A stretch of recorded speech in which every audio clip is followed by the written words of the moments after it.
नमस्कार दोस्तों, Nexa evergreen के बारे में जो आज न्यूज़ अपडेट आई है वो मैं आपको इस वीडियो के माध्यम से देने वाला हूं, तो वीडियो को पूरा जरूर देखें। चैनल पर नए हो तो चैनल को सब्सक्राइब कर लें।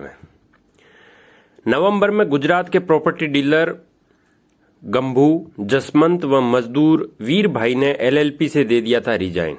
नेक्सा एवरग्रीन ठगी के लिए एक दिन में बनाई 4 कंपनी, गुजरात के मजदूर और प्रॉपर्टी डीलर को बना दिए डायरेक्टर। नेक्सा एवरग्रीन के जरिए राजस्थान, हरियाणा व दिल्ली के लोग से करीब 1000 करोड़ रुपए की ठगी के मामले की एक के बाद एक परत खुल रही है। धोलेरा सिटी के नाम पर ठगी का प्लान शातिर तरीके से तैयार किया। रणवीर और सुभाष चंद्र बिरजानिया ने नेक्सा एवरग्रीन प्राइवेट लिमिटेड के अलावा 5 लिमिटेड लाइबिलिटी पार्टनरशिप एलएलपी बनाई। इनका रजिस्ट्रेशन अहमदाबाद आरओसी में एक ही दिन में 24 फरवरी 2022 को किया गया। इनमें Shri Shraddhanath infra, crystal builder and developers, Neem Karoli builders developers and Cambridge builders LLP शामिल है। सबका ऑफिस भी एक ही जगह रखा गया। ग्रुप में 5 राजस्थानियों ने 3 गुजरातियों को साथ लिया। 3 में से 2 गुजराती गंभू भाई व जसमत भाई अहमदाबाद में प्रॉपर्टी डीलर का काम करते हैं, जबकि वीर भाई ट्रैक्टर पर मजदूरी करता है। आरोप है कि सुभाष चंद्र बिरजानिया और रणवीर ने झांसे से साइन करवाकर तीनों को कंपनी के डायरेक्टर बना दिया। गड़बड़ी का पता चलने पर तीनों ने कंपनी से रिजाइन कर दिया। इसके बाद कंपनी में 99% शेयर हिस्सेदारी रणवीर को और 1% हिस्सेदारी सुभाष चंद्र को ही रही। रणवीर व सुभाष चंद्र जिसके साथ काम किया उसे ही धोखा दिया। कैम्ब्रिज बिल्डर्स अहमदाबाद एलएलपी में पार्टनर बने वालिंदा अहमदाबाद निवासी गबू भाई ने बताया कि वे प्रॉपर्टी डीलर का काम करते हैं। जमीन दिखाने के दौरान ही रणवीर व सुभाष से पहचान हुई।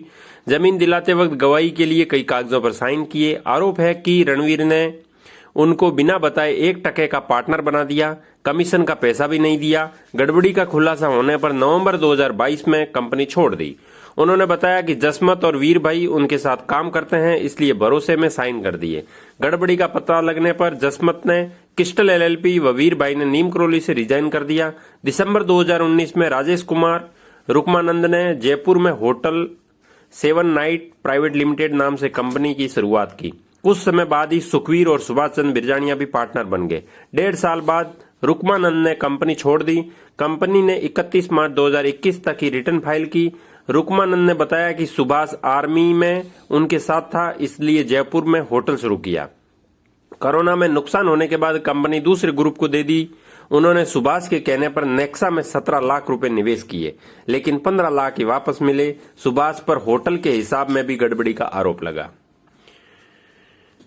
सुबीर मेहरोत्रा ने नेक्सजेन को दी जगह, सुभाष की जगह इसी ऑफिस में खोल दी 5 एलएलपी। पड़ताल में सामने आया कि सुबीर कुमार मल्होत्रा ने नेक्सजेन एवरग्रीन एलएलपी का ऑफिस खोलने के लिए अहमदाबाद में सानद सरखेज स्थित B711 की जगह बिना किसी को किराए उपलब्ध करवाई। ऑफिस खोलने के लिए एनओसी दी। इसके आधार पर ही सुभाष चंद्र बिरजानिया ने फर्म का रजिस्ट्रेशन करवाया। इसके बाद सुभाष चंद्र ने एनओसी देकर इसी पते पर 5 अन्य कंपनियां खोल दी। केंद्र सरकार ने पार्टनरशिप फर्म और प्राइवेट लिमिटेड के नियमों में शामिल कर लॉन्च की थी एलएलपी। पहले किसी भी कारोबार के लिए प्रोप्राइटर फर्म, पार्टनरशिप फर्म और प्राइवेट लिमिटेड कंपनी होती थी। इन सबसे अलग अलग नियम है। सरकार ने पार्टनरशिप फर्म और प्राइवेट लिमिटेड कंपनी का मिश्रण करते हुए limited liability partnership LLP launch की। ये एलएलपी एक्ट 2008 के तहत काम करती है। इसमें न्यूनतम 2 पार्टनर होते हैं, अधिकतम की कोई सीमा नहीं है। शेयर होल्डर की लाइबिलिटी लिमिटेड होती है। किसी विवाद या अन्य स्थिति में कंपनी की प्रॉपर्टी पर ही एक्शन होता है। इसमें शेयर होल्डर की प्रॉपर्टी से किसी तरह के नुकसान पूर्ति नहीं की जा सकती है, जबकि पार्टनरशिप फर्म में साझेदारों की प्रॉपर्टी बेचकर भी लेन देन का हिसाब किया जा सकता है।